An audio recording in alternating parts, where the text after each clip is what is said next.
नामदेव जी का कीर्तन चल रहा था, तो कीर्तन की ध्वनि पंडरीनाथ भगवान को सुनाई देने लगी। पंडरीनाथ भगवान रुक्मणी जी से बोले सुनो, मेरा मन नहीं लग रहा अभी यहाँ पर। रुक्मणी जी बोली क्या करना है? बोले मैं जा रहा हूँ कीर्तन में। बोले इतने लोग जो दर्शन के लिए आ रहे हैं ये? बोले अब इनको आप संभाल लो, लेकिन मुझे बहुत जोर से मन कर रहा है कीर्तन में जाने का, मुझसे रुका ही नहीं जा रहा, मैं जा रहा हूँ नामदेव जी के कीर्तन में। रुक्मणी जी बोली आप जाइए, मुझे उसकी कोई परवाह नहीं, उसके लिए मना नहीं, लेकिन आप एक चीज देखिए, नामदेव जी नेत्र बंद करके गा रहे होंगे, वैष्णव उछल उछल करके नृत्य कर रहे होंगे, आप जैसे ही जाओगे पूरी जनता आपके पीछे पड़ जाएगी, कीर्तन में भंग हो जाएगा, आप जाकर के वहां कीर्तन में विक्षेप डाल दोगे। तो एक बात पंडरीनाथ जी रुक गए, बोले अच्छा हाँ सही कह रहे हो, फिर तो नहीं जाऊंगा मैं। लेकिन जैसे ही नामदेव जी के ऊंचे ऊंचे स्वर सुनाई दें, विठल भगवान खड़े खड़े के मुझसे रुका ही नहीं जा रहा, अब जो होगा देख लूंगा, मैं कोने में खड़ा हो जाऊंगा, लेकिन मुझको जाने दो। रुक्मणी जी बोली जाओ। पंडरीनाथ भगवान पीतांबरी पहने, गले में सुंदर माला है और ये मुकुट धारण किए, मत्स्याकृत मछली के आकार के कुंडल, और दौड़ रहे हैं नामदेव जी के कीर्तन की ओर। असंख्य भीड़ लगी है। ठाकुर जी ने सोचा कहीं विघ्न ना आ जाए, तो बाहर खड़े हो गए, और जहां से केवल नामदेव जी की झलक दिख रही है, कीर्तन हो रहा है, सब नाच रहे हैं, वहीं से ठाकुर जी देख रहे हैं और देख करके वहीं झूम रहे हैं। इतना आनंद ठाकुर जी को आ रहा है।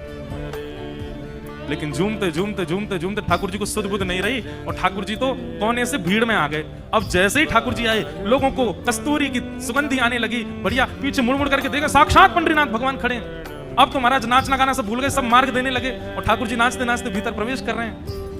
नाचते नाचते ये स्थिति हो गई, इतनी भीड़, कोई पांव छू रहा है, कोई हाथ छू रहा है, लेकिन ठाकुर जी नृत्य नहीं छोड़ रहे हैं, वो चल चल करके नाच रहे हैं। नामदेव जी के जब नेत्र खुले और सामने ठाकुर जी को देखा, नेत्र सजल हो गए। जय हो। कभी कभी संशय होता है नाथ, हम आपके भक्त हैं कि आप हमारे भक्त हो? अरे इतना उतावलापन, इतनी उत्सुकता तो किसी भक्त में नहीं होती, वो अपने वस्त्र का भान तो रखता है, आप तो कीर्तन में वस्त्रों का भी भान नहीं रखते नाथ। ऐसे हमारे श्री पंडरीनाथ और बड़े दयालु ठाकुर जी।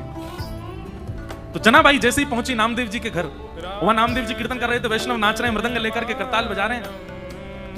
तभी जनाबाई को क्या दिखा कि श्वेत श्वेत वस्त्र, श्वेत श्वेत टोपी पहने, सब वार करी, और इनके बीच में एक पीतांबरी पहने और गोल गोल गोल कोई घूम रहा है। जनाबाई 4 दिन से तो दर्शन हुए नहीं थे ठाकुर जी के।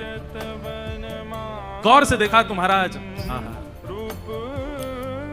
सुंदर ते ध्यान उभे विटेवरी, सुंदर ते ध्यान उभे विटेवरी। तुकाराम जी कहते हैं जिनका ध्यान इतना सुंदर है विठल पर, जो वीट के ऊपर खड़े हैं। जैसे ही दर्शन किया जनाबाई के तो रोम रोम प्रफुल्लित हो गए, आनंदित हो गए। आहा, साक्षात पंडरीनाथ भगवान नृत्य कर रहे हैं नामदेव जी के कीर्तन में।